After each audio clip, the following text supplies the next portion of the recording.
मेरे प्यारे विद्यार्थियों, माय डियर स्टूडेंट्स, आपका फिर से एक बार स्वागत है जीपीसी अलवर के इस यूट्यूब चैनल पर, जहां पर हम ई लेक्चर्स को अपलोड कर रहे हैं लगातार। जहां पर मैंने अपने subject code 1004 that is communication skills in English को लेकर अभी तक 7 वीडियोस में अपलोड कर चुका हूं, और ये on A row 8th video है मेरा। कोशिश मेरी यही है कि आपका सिलेबस जो है इन यूट्यूब ई लेक्चर्स में काफ़ी कुछ मैं कवर करवा सकूं, एंड आई विश कि हम सब आमने सामने मिल पाएं, कि हम सब उसी तरीके से पढ़ पाएं जैसे ट्रेडिशनल वे में हम लोग क्लासेस में आते थे, और हम एक दूसरे से बातें करके, हम एक दूसरे के साथ हंसते हुए, हम एक दूसरे को किस्से सुनाते हुए पढ़ा करते थे और पढ़ाया करते थे। There is always a silver lining behind a black cloud. So don't worry, see the silver lining. वो सुबह कभी तो आएगी जब अखबारों में कोरोना की खबर नहीं आएगी। अभी तो मैं यही कह सकता हूँ, कभी ना कभी ये खत्म होगा, जरूर होगा, लेकिन तब तक के लिए जो भी हमारे पास रिसोर्सेज हैं, जो भी हमारे पास मेथड्स हैं, जो भी हम आपके लिए कर सकते हैं, वो हम कर रहे हैं। लगातार हम सबका प्रयास है, जीपीसी अलवर के सभी फैकल्टीज का। बीटीईआर को मैं शुक्रिया अदा करूंगा कि उन्होंने हमें इस माध्यम को अपनाने के लिए प्रेरित किया। They have inspired us, they have motivated us to adopt to this new medium of communication. And very interestingly, my topic is also communication theory and practice, and under this we are studying about types of communication. As usual, once again, fourth time, this diagram is here to tell you that there are two types of communication. First one is based on communication channels, and second one is based on style and purpose. Based on style and purpose, I have completed 2 videos. I have uploaded 2 videos. In one of those videos, I talked about formal communication, and in second one, I told you about informal communication. And here, I am going to tell you about verbal communication. I'm going to tell what actually verbal communication is, and further it has been classified into 2 parts. It has been divided into 2 parts. One is oral and second one is written. So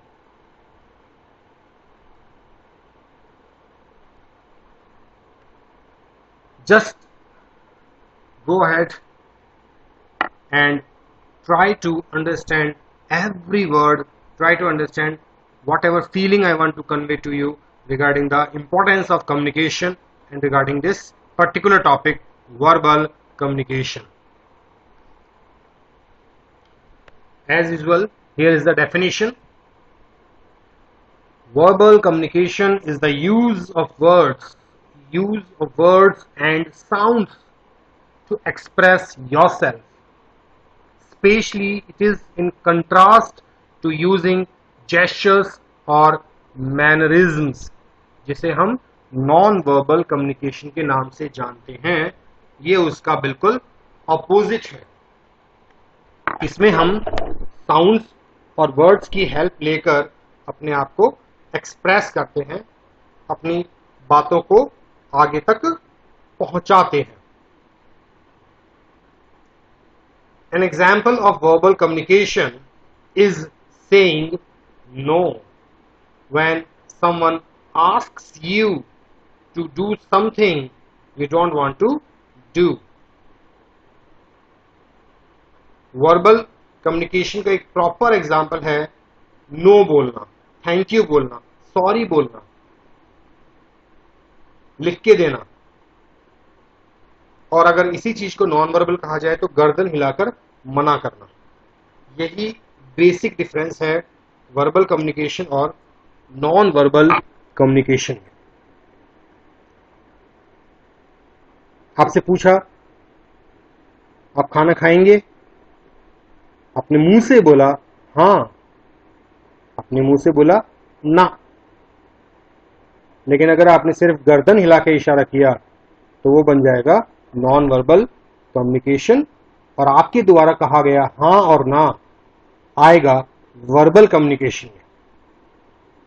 so verbal communication is the use of words to share information with other people.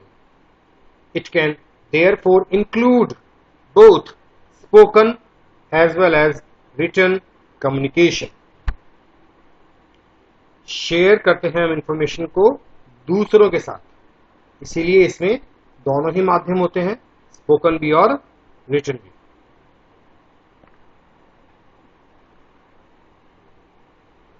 The verbal element of communication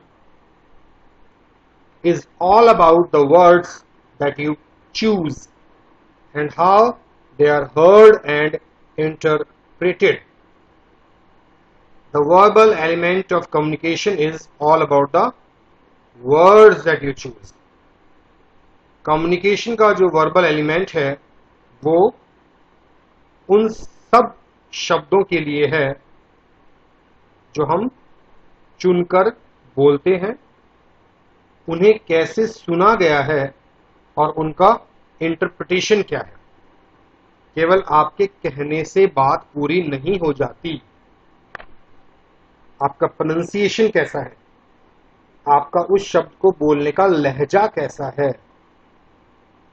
even अगर सब कुछ अच्छा है तब भी सामने वाला उसे कितना समझ पा रहा है, क्या वो उसकी सोल को, उसकी आत्मा को पहचान पा रहा है जो मैसेज आपने दिया है।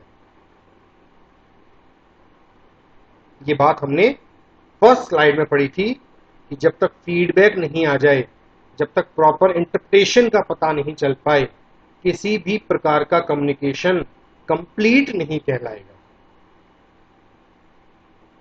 नेक्स्ट,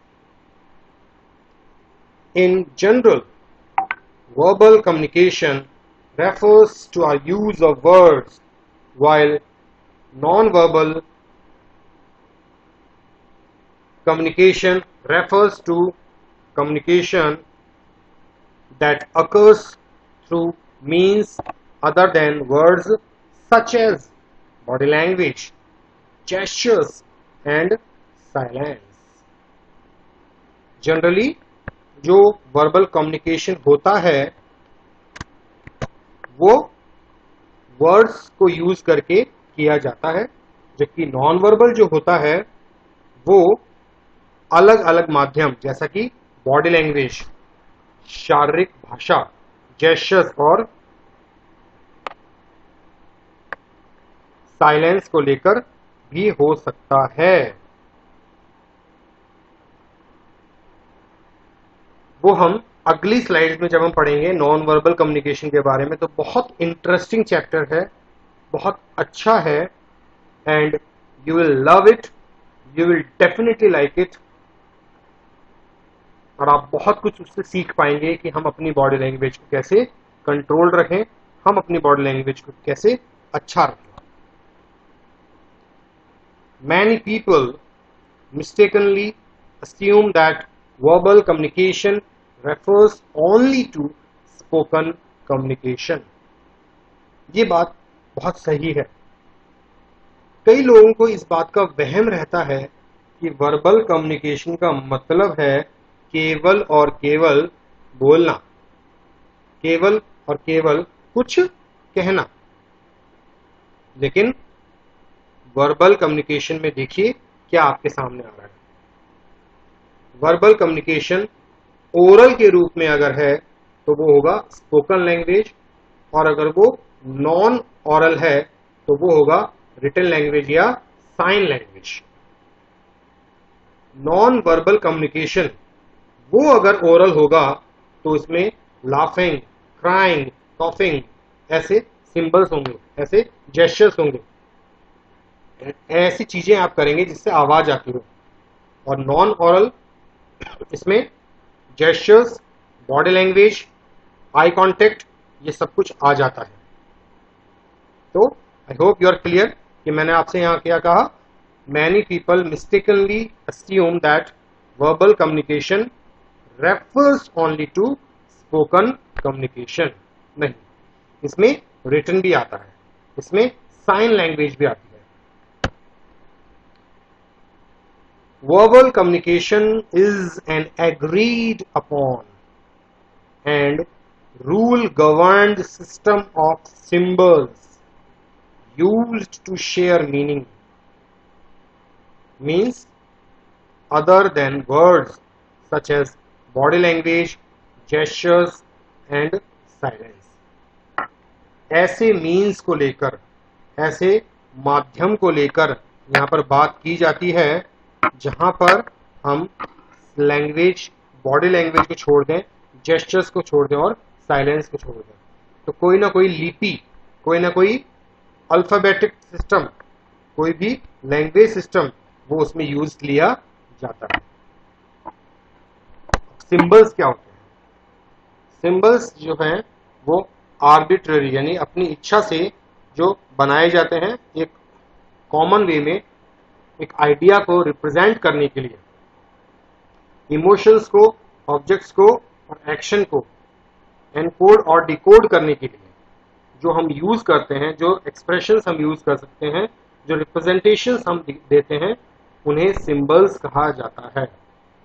ये डेफिनेशन है नेल्सन एंड केलर शॉ की। देखिए, मैं अगर आपसे कहूं व्हाइट, ये कलर किसका सिंबल है, ये किसको रिप्रेजेंट करता है, तो आप तुरंत बोलेंगे पीस, शांति, नॉन वायलेंस। मैं आपसे पूछूं हरा रंग किसको रिप्रेजेंट करता है? कृषि को, एग्रीकल्चर को, एनवायरमेंट को, ग्रीनरी।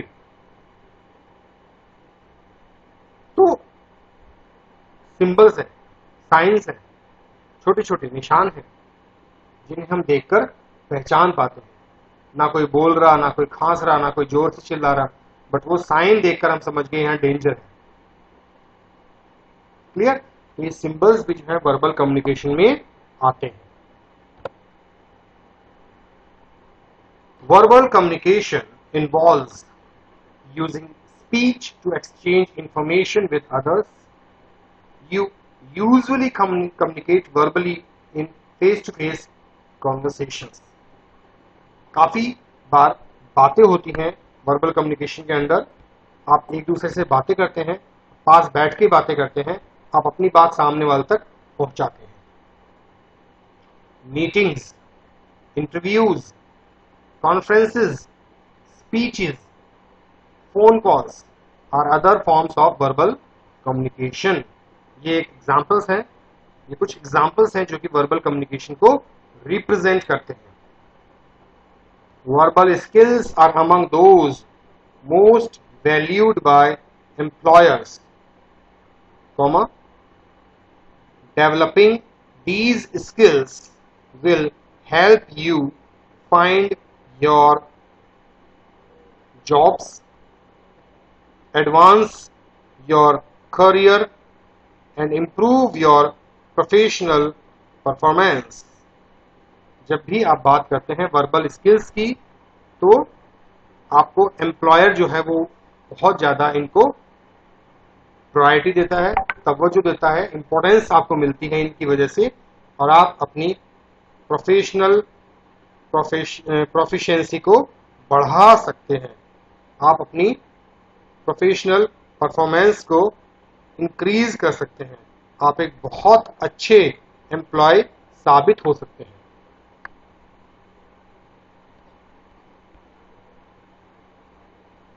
और इसीलिए हमारा उद्देश्य है, विशेषकर मेरा ये प्रयोजन है, मेरी ये कोशिश है, I am trying my best to improve the level of your communication by all means. चाहे वो वर्बल हो, चाहे वो नॉन वर्बल हो, किसी भी तरह का हो, चाहे वो रिटन हो, चाहे वो ओरल हो। मैं आपको ऑलराउंडर के रूप में देखना चाहता हूं। मैं चाहता हूं कि आप लोग इसे समझें, आप लोग इसे अपने जीवन में ढालें।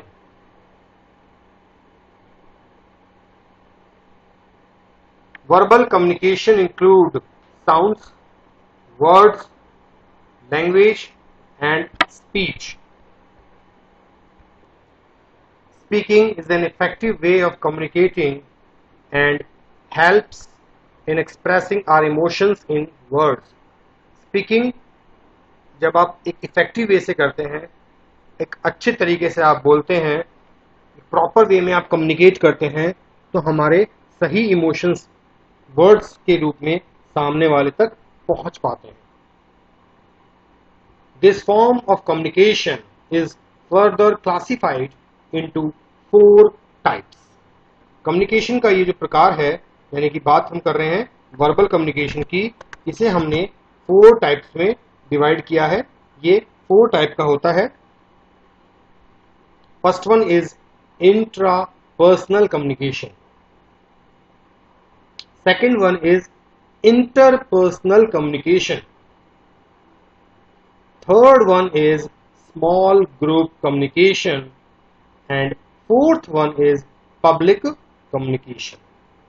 ये 4 प्रकार आप याद रखिएगा, intrapersonal communication, interpersonal communication, small group communication और public communication.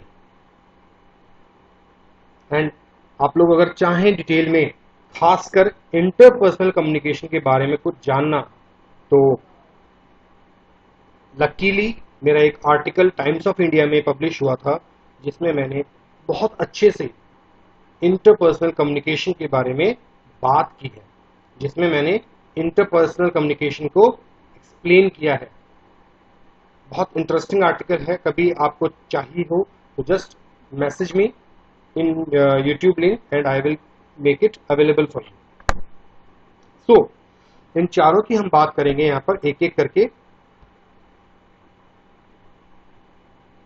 Here we go, intrapersonal communication. क्या डेफिनेशन देखिए,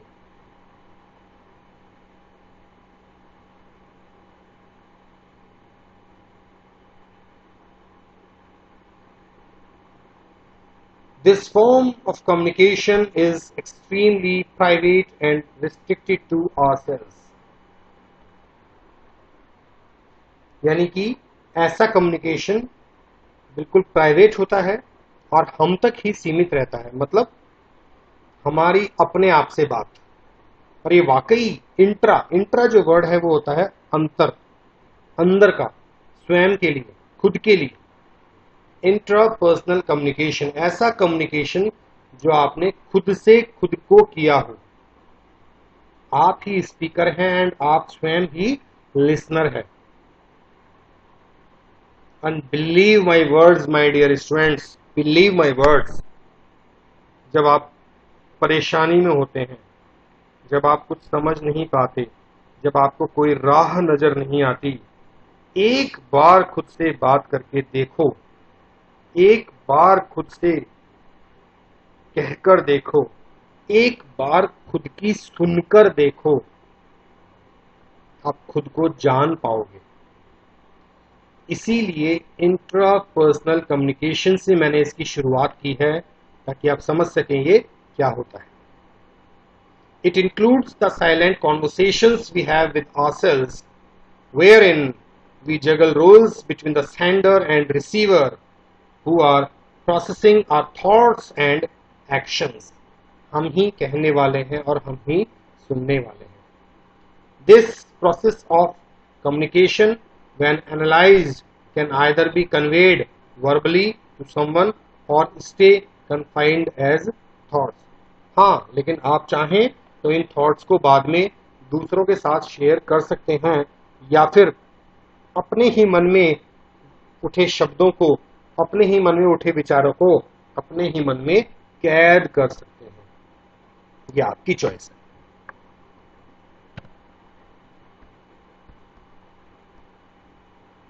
next, interpersonal communication.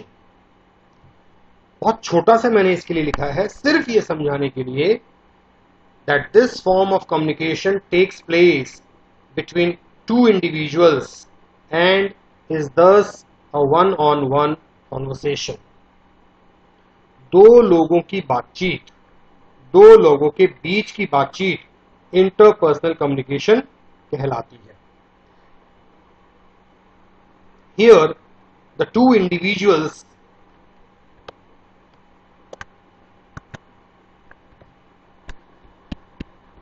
will swap their roles of sender and receiver in order to communicate in a clearer manner.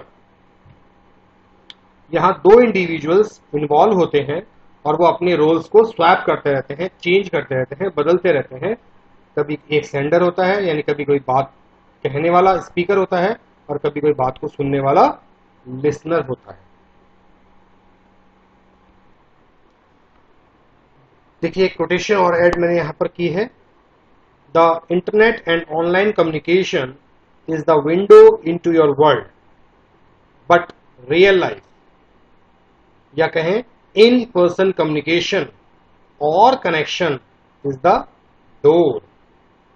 भले ही आज आप social media पर कितने भी active हों, भले ही आज फेसबुक पर आपके 1000 से ऊपर फ्रेंड्स हों, भले ही आप इंटरनेट पर एक सेंसेशन हैं, लेकिन आपका रियल लाइफ में कितना कनेक्शन है लोगों से, ये आपका इंटरपर्सनल कम्युनिकेशन कहलाता है और उसका वजन काफी होना चाहिए, उसमें आपकी वर्थ होनी चाहिए. So come out of this virtual world और इस रियल वर्ल्ड को फेस कीजिए. इस रियल वर्ल्ड को जानिए कि आपके एक्चुअली फ्रेंड्स कितने हैं, आपका कम्युनिकेशन कितने लोगों से है और कैसा है. जब आप ये सीख जाएंगे तो आपको अपनी रियल वर्थ, रियल वैल्यू पता चलेगी. This is the power of interpersonal communication.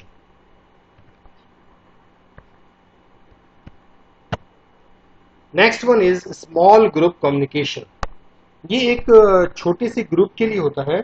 यहाँ पर कुछ लोग होते हैं जो कि कम्युनिकेट करते हैं, जो कि बात करते हैं. Here the number of people will be small enough to allow each participant to interact and converse with the rest. यहाँ पर ये ग्रुप इस तरह का होता है कि ये काफी छोटा ग्रुप होता है, लेकिन ऑब्वियसली 2 से ज्यादा लोग इसमें होते हैं और इसमें कोशिश की जाती है, इसमें इस बात का ध्यान रखा जाता है कि जो भी लोग हैं वो एक दूसरे के साथ में बातें शेयर कर सकें, पार्टिसिपेंट एक ग्रुप पार्टिसिपेशन कर सकें, जैसे कि हम ग्रुप डिस्कशन में करते हैं. जनरली जो ग्रुप डिस्कशंस होते हैं इंटरव्यू के टाइम पे, वहां पर हमें इसी तरह का कम्युनिकेशन करवाया जाता है. उसके अलावा ऑफिस के वर्क में बोर्ड मीटिंग्स होती हैं, लोग प्रेस कॉन्फ्रेंस करते हैं, टीम की मीटिंग्स होती हैं, ये सारे के सारे क्या हैं, एक ग्रुप कम्युनिकेशन को बताते हैं. Unless a specific issue is being discussed, small group discussions can become chaotic and difficult to interpret by everybody. This lag in understanding information completely can result in miscommunication. जब तक एक particular issue को discuss ना किया जाए, जब तक group के मेंबर्स को प्रॉपर इंस्ट्रक्शन ना दी जाए कि किस बारे में और कैसे बात करनी है, तब तक ये बड़ा केओटिक रहता है, तब तक ये बड़ा कंफ्यूजिंग रहता है कि ग्रुप में क्या बात हो रही है. इसलिए जब भी ऐसे स्मॉल ग्रुप कम्युनिकेशन का आप हिस्सा बने, आप बी क्लियर रहें, आप प्लीज अपने आप को क्लियर रखें कि चर्चा किस बात पर करनी है. Next one is public communication. जैसे कि नाम से आप समझ पा रहे हैं, this type of communication takes place when one individual addresses a large gathering of people. जब एक नेता टाइप का व्यक्ति, एक लीडरशिप रखने वाला व्यक्ति, हमारा हेड ऑफ द डिपार्टमेंट या कोई भी हमारा टीम कैप्टन जब वो बात करता है और पब्लिक प्लेटफॉर्म पर आकर बात करता है किसी के बारे में, तो उसे हम कहते हैं पब्लिक कम्युनिकेशन। अगर वो हमारे एक छोटे ग्रुप तक सीमित है तो वो चला जाएगा स्मॉल ग्रुप कम्युनिकेशन में। लेकिन अगर वो पब्लिकली किया जा रहा है, अगर वो सबके सामने स्पीच दी जा रही है, अगर कोई एनुअल फंक्शन में बच्चों को एड्रेस कर रहा है प्रिंसिपल, तो ये सब क्या कहलाएगा? Public communication.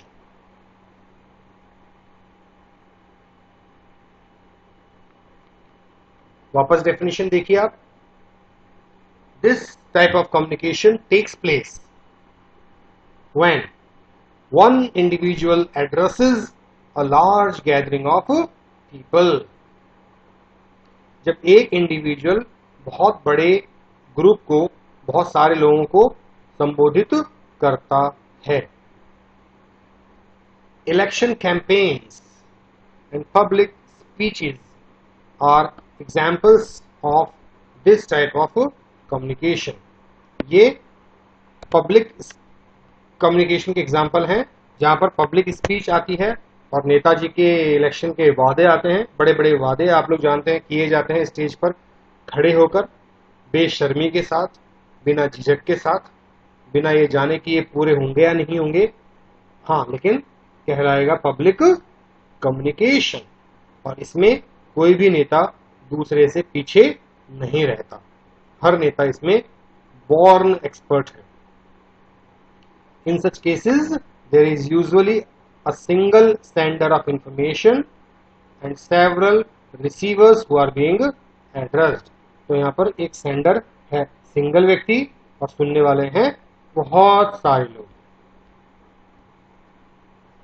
अब हमने बात की थी उस डायग्राम के अंदर कि वर्बल कम्युनिकेशन के दो प्रकार होते हैं, ओरल और रिटन। अब मैं यहाँ पर बहुत शॉर्ट में, आगे जब क्लासेस होंगी तो मैं आपको डिटेल में लिखवाऊंगा सारी चीजें, बट क्योंकि पावर पॉइंट एक छोटा प्रेजेंटेशन होता है। पावर पॉइंट का नाम पावर पॉइंट क्यों है? क्योंकि इसके माध्यम से हम केवल अपने स्ट्रॉन्ग पॉइंट्स को, हम केवल बहुत मोस्ट जो इंपॉर्टेंट पॉइंट्स होते हैं उन्हें अपनी ऑडियंस तक पहुंचाते हैं, उन्हें सुनने वाले तक पहुंचाते हैं। इसका मतलब इसमें हर चीज डिटेल में नहीं आती है। और जब आपकी रेगुलर क्लासेस रन होंगी उस समय क्लास के अंदर नोट्स फॉर्म में इनके बारे में आपको लिखवाया जाएगा। तब तक के लिए आप यह समझिए कि वर्बल कम्युनिकेशन में जो ओरल कम्युनिकेशन होता है वो कैसे होता है। तो सिंपल सी बात है, ओरल है मतलब स्पोकन वर्ड्स है, जुबान से शब्द कहे गए हैं। और इसके क्या क्या तरीके होते हैं? Meetings, conferences, interviews, training sessions, speeches, public announcements, जैसा आजकल कोरोना के लिए मार्केट में आपको अनाउंसमेंट सुनने को मिलता है, इंस्ट्रक्शंस दी जाती हैं प्रशासन की तरफ से सेफ रहने के लिए, मास्क का यूज करने के लिए, हैंड सैनिटाइजर का यूज करने के लिए। रेडियो स्पीचेस, रेडियो पे आप भाषण सुनते हैं, टेलीफोन टॉक, पब्लिक स्पीकिंग, ये सब क्या है? Oral verbal communication. Save time, आप लिखेंगे उससे ज्यादा आप सुन लेंगे। आपको लिखने में जितना टाइम लगेगा उतनी देर में आप दो बातें ज्यादा जान पाएंगे। कब? जब सामने वाला आपको ओरल इंस्ट्रक्शन दे रहा है। इमीडिएट फीडबैक, अक्सर एक इमीडिएट फीडबैक आप दे पाते हैं कि आपको समझ में आया या नहीं आया, जब तक कि वो वन साइडेड ना हो। मतलब सिर्फ रिकॉर्ड करके अगर माइक पे चला दिया जाए तो आप शायद फीडबैक नहीं दे पाएंगे, लेकिन अगर कॉन्फ्रेंस या मीटिंग में आप मौजूद हैं तो आप वहीं हाँ या ना का जवाब दे सकते हैं। आपको समझ में आया या नहीं आया, आपको उसमें इंटरेस्ट आया या नहीं आया। That's why it is important for your immediate feedback. Less formality, इसमें ज्यादा फॉर्मेलिटीज नहीं करनी पड़ती, ज्यादा बहुत कुछ फॉर्मल लैंग्वेज में यहाँ पर नहीं बोलना पड़ता। आप चाहें जिससे भी आप बात कर रहे हैं एक प्रॉपर वे में, उसके साथ जो भी आपका प्रोटोकॉल बनता है, जो भी उसके साथ में सुनने वाले के साथ में आपका रिलेशनशिप बनता है उसके अकॉर्डिंग आप उनसे बातचीत कर सकते हैं।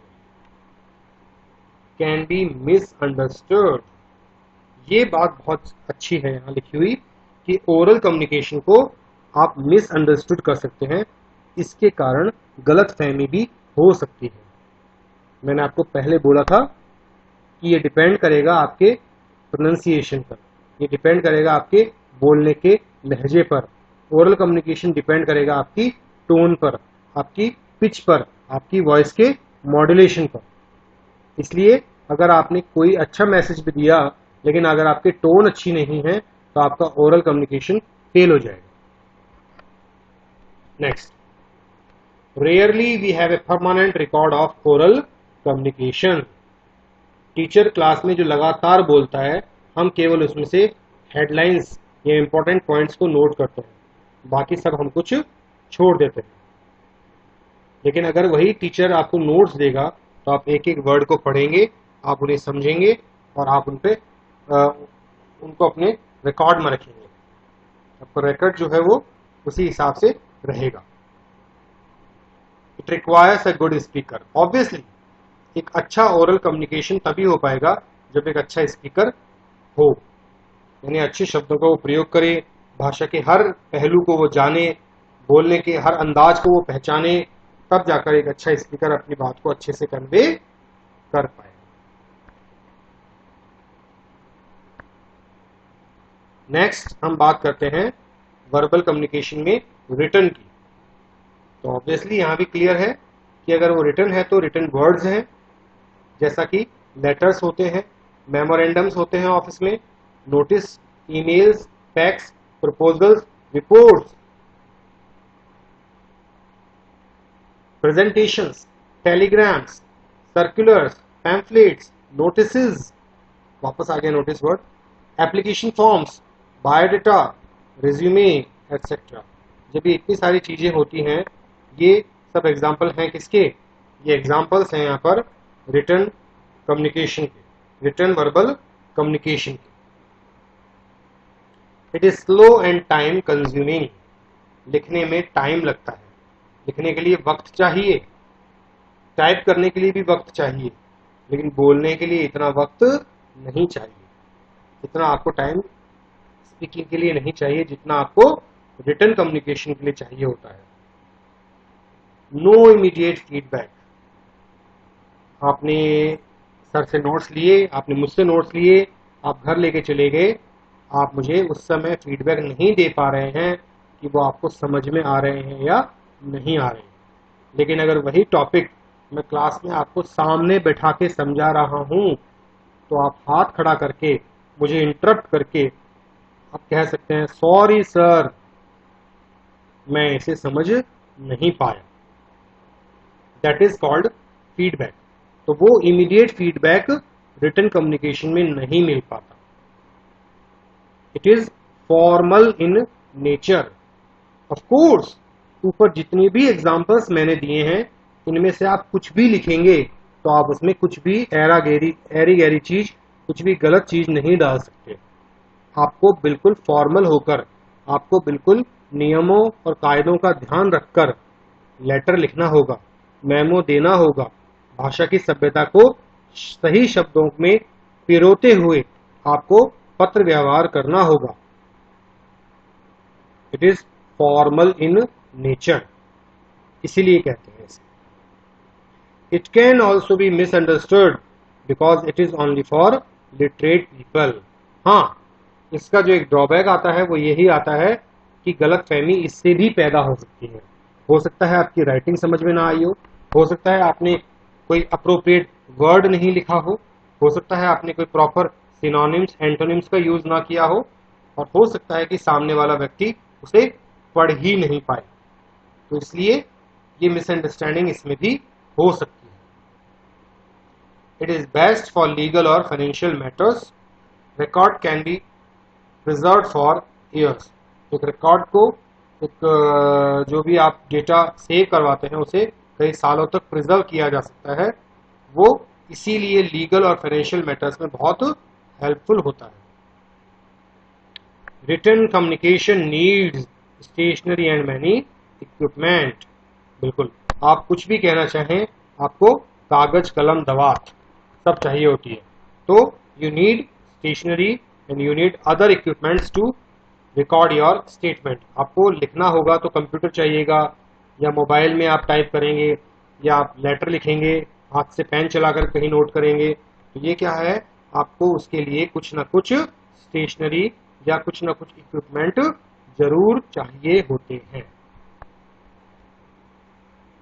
तो आई एम वेरी श्योर बड़ा इंटरेस्टिंग आपको लगा होगा, ये इम्पोर्टेंट तो है ही, और आप इसे बहुत अच्छे से समझें, बहुत अच्छे से पढ़ें और अपने दिमाग में रखें कि हमें इसको अपने अंदर इम्प्रूव करना है। सिर्फ एग्जाम पॉइंट ऑफ व्यू से आप मेरी स्लाइड्स को ना देखें, आप इन्हें अपनी पर्सनालिटी डेवलपमेंट के लिए भी यूज कर सकते हैं। तब तक के लिए विदा चाहता हूं। Stay safe at home. Take great care of yourself. Please don't go away from studies. Please don't run away from the challenges. Accept every challenge with smile on your face. So keep smiling and keep learning. बोझ की तरह पढ़ाई को ना लें। Thank you so much. Thank you so much, dear students. आप बस comment मुझे देते रहें, आप लाइक्स मुझे देते रहें, और मैं आपको और भी अच्छा अच्छा यहाँ पर सिखाने का प्रयास करता रहूँ।